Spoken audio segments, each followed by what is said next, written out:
Bonjour chers camarades, c'est encore un plaisir de vous retrouver. J'espère que vous allez bien. Sans plus tarder, nous allons aborder aujourd'hui une autre vidéo qui porte sur le parrainage, partie 2. Comme je l'avais déjà dit et je répète, le parrainage est une très bonne chose dans un pays.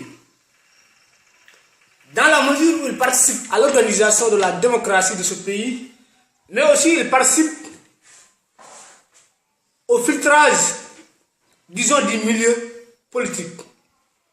Il tient à écarter quand même certains candidats, disons, pour laisser que ceux qui sont potentiels, mais pour ne laisser que les bons candidats.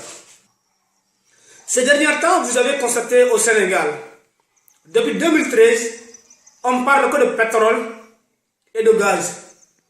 Quelle coïncidence!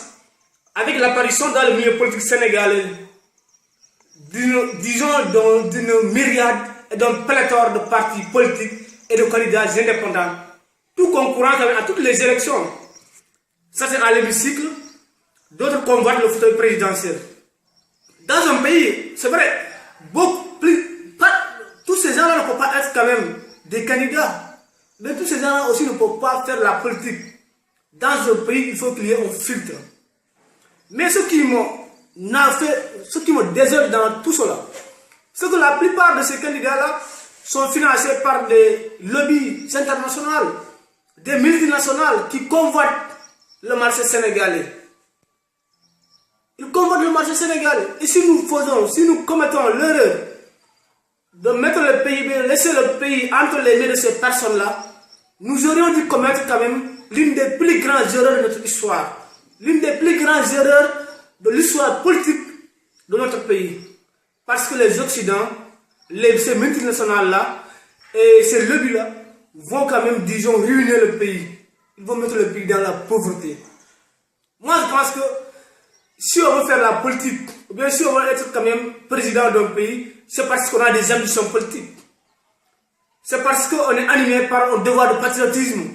Le leadership, c'est parce que quand même, il y a l'amour du pays qui nous pousse quand même à se présenter à une élection.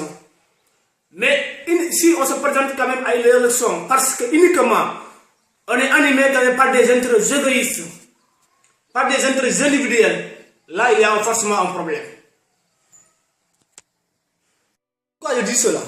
Parce que la plupart de ces candidats-là ne sont animés ni par l'amour du pays, ni par un devoir de patriotisme, ni par un devoir de civisme. Ils n'ont ni d'ambition politique, ni projet de société. Ils sont animés quand même par des intérêts égoïstes, par des intérêts individuels.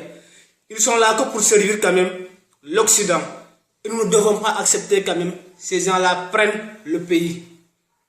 Ces candidats, ou léandères, ou même soi-disant émissaires ou envoyés spéciaux de l'Occident, sont des tares dans notre société.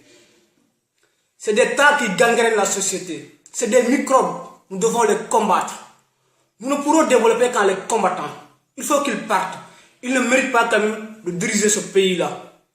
De mon côté, j'ai commencé la sensibilisation dans ma maison. Et je le ferai partout où je passerai. Vous aussi, faites votre part. Apportez votre pierre à l'édifice. Participez quand même à la conscientisation du peuple. Surtout vous les étudiants. Vous avez un rôle très important à jouer dans cette société. Conscientisez vos peuples. Que ce soit l'étudiant, que ce soit le professeur, vous devez jouer un rôle très important. On se verra dans une autre vidéo où je reviendrai quand même sur d'autres sujets. En tout cas, c'était un grand plaisir pour moi de vous retrouver encore aujourd'hui.